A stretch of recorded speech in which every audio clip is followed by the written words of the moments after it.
तर्पण युवा पुरस्कार तर्पण फाउंडेशन तर्फे आज होतो आहे।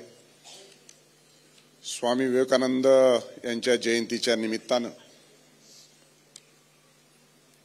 हा पुरस्कार गेल्या 4 वर्षापासून देण्याचं तर्पण फाउंडेशनने जाहीर केलं। त्याप्रमाणे या कार्यक्रमाच्या प्रसंगी उपस्थित असलेल्या महाराष्ट्र राज्याच्या महिला व बाल कल्याण मंत्री आदितीताई तटकरे,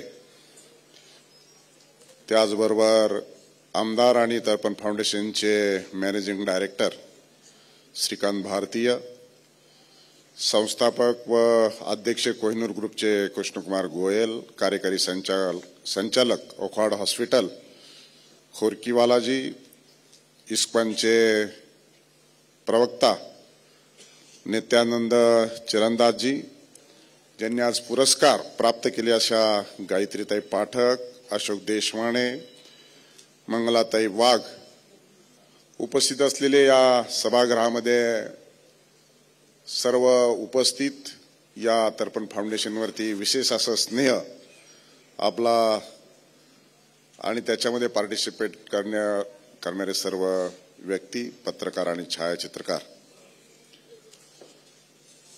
आज आपण या तर्पण फाउंडेशनच्या माध्यमातून तर्पण पुरस्कार हा 4थ्या वर्षामध्ये देत असताना खऱ्या अर्थानं 4 वर्ष आयुष्य असलेले या संस्थेचं माझे राजकारणातील सहकारी आणि राजकीय क्षेत्रामध्ये प्रारंभीच्या कालखंडामध्ये मार्गदर्शक राहिलेले श्रीकांत भारतीय यांच्या संकल्पनेतून खऱ्या अर्थानं हा तर्पण फाउंडेशन स्थापन झालं।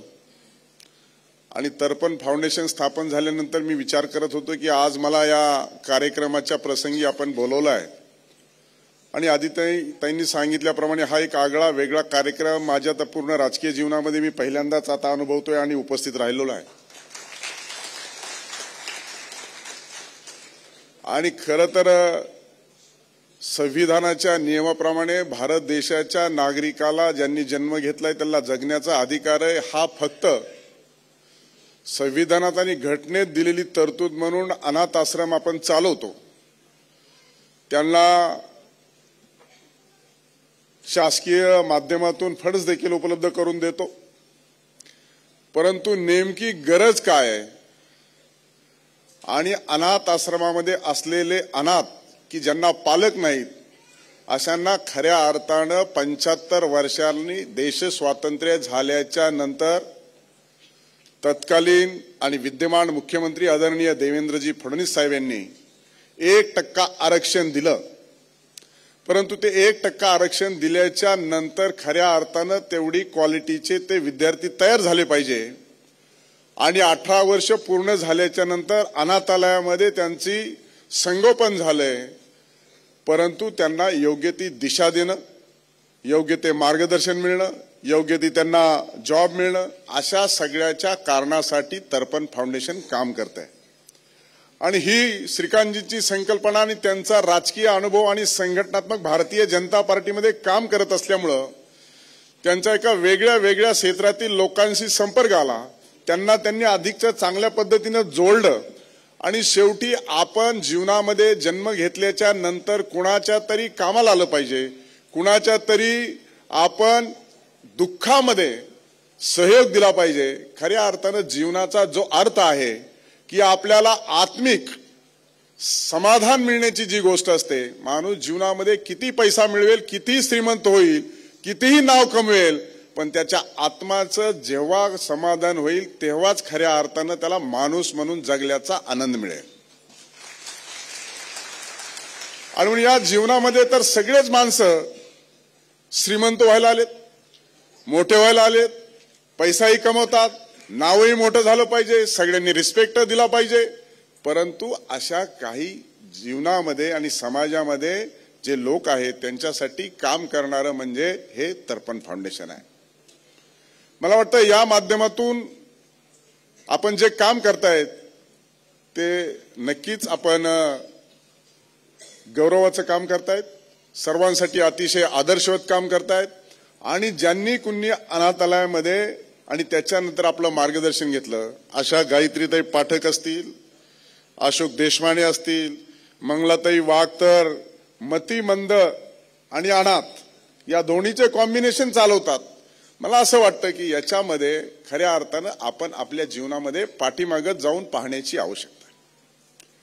आपण जन्म दिलेल्या मुलांना देखील आपण चांगल्या पद्धतीने सांभाळू शकत नाही. हे कोणाची मुलं आहेत, त्याला आई आहे का नाही, बाप आहे का नाही, या समाज जीवनामध्ये त्यांना जगण्याचा अधिकार आहे.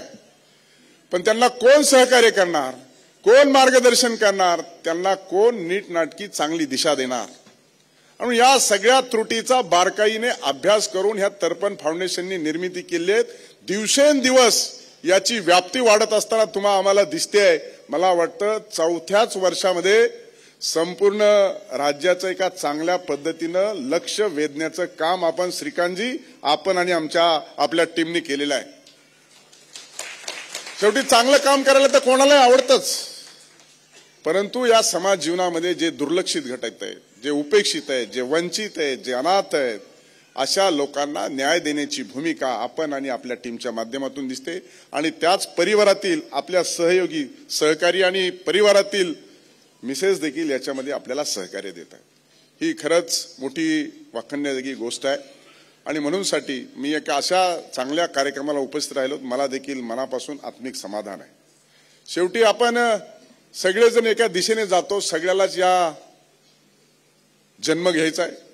मला वाटतं नित्यानंद महाराजांनी सांगितलं, अनेक वेगवेगळ्या पद्धतीने दिसले, जन्माला आल्याच्या नंतर तो मरणार हे त्रिकालाबाधी सत्य आहे. पण दरम्यानच्या कालखंडामध्ये काय काय करतो माणूस,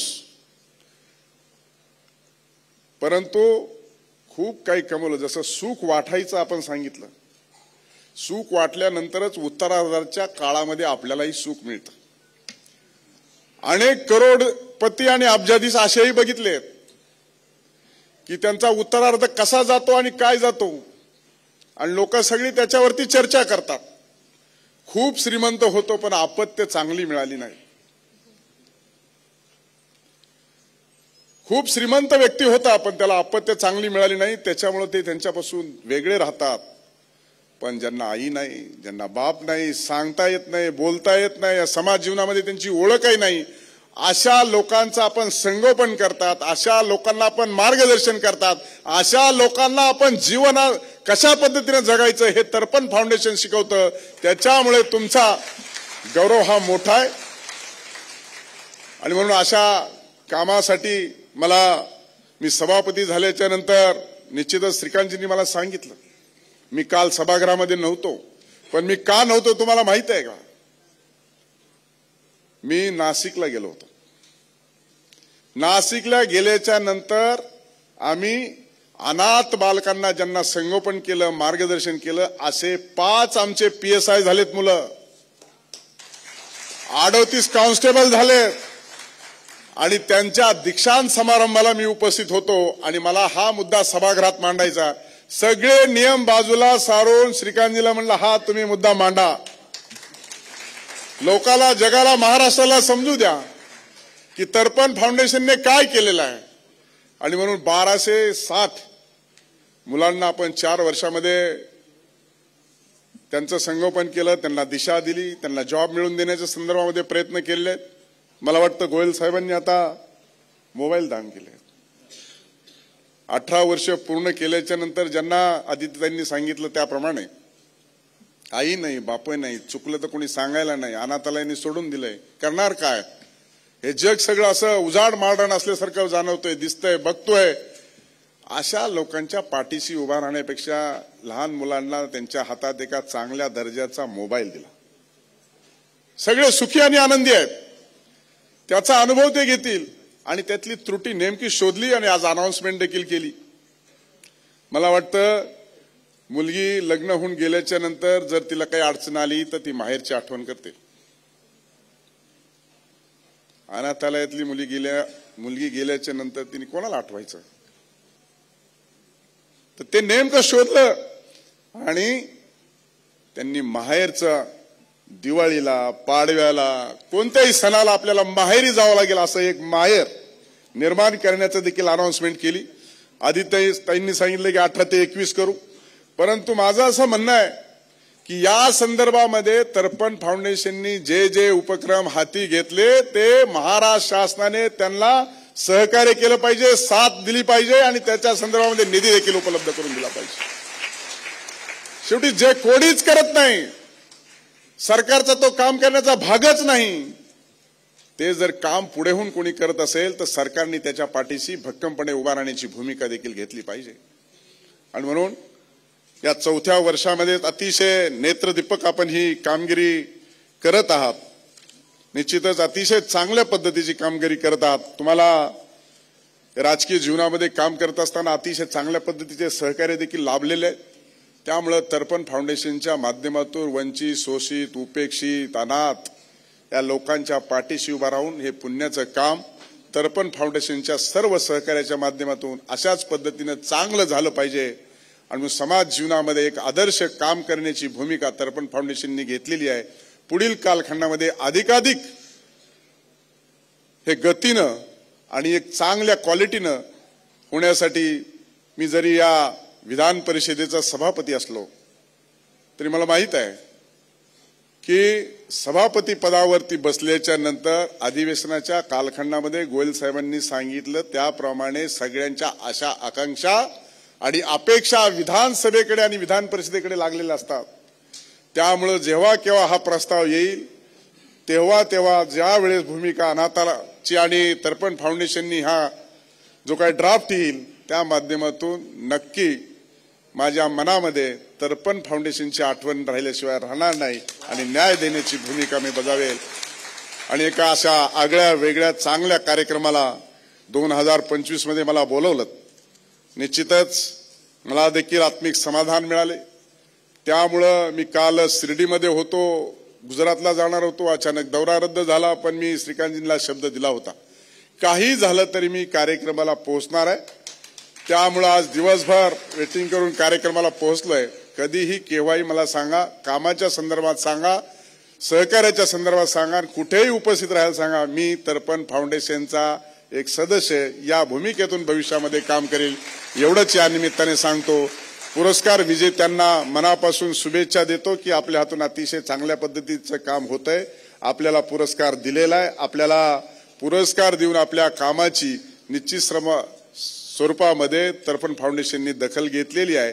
आणि म्हणून आपण जे काम केलं तर आपल्याला जो लाभ झाला तोच इतरांना देखील झाला पाहिजे, इतरांना देखील मार्गदर्शक ठरला पाहिजे. अशा पद्धतीचं काम आपण भविष्य काळामध्ये देखील करावं. अशा पद्धतीच्या आपणाला देखील मनपूर्वक शुभेच्छा देतो. तर्पण फाउंडेशनने विशेष करून श्रीकांतजी ने मला इथे बोलवलं, मान सन्मान केला, यथोचित मान सन्मान केला, त्याबद्दल मी ऋण आणि आभार व्यक्त करतो आणि माझ्या वाणीला विराम देतो. इथेच थांबतो. जय हिंद, जय महाराष्ट्र.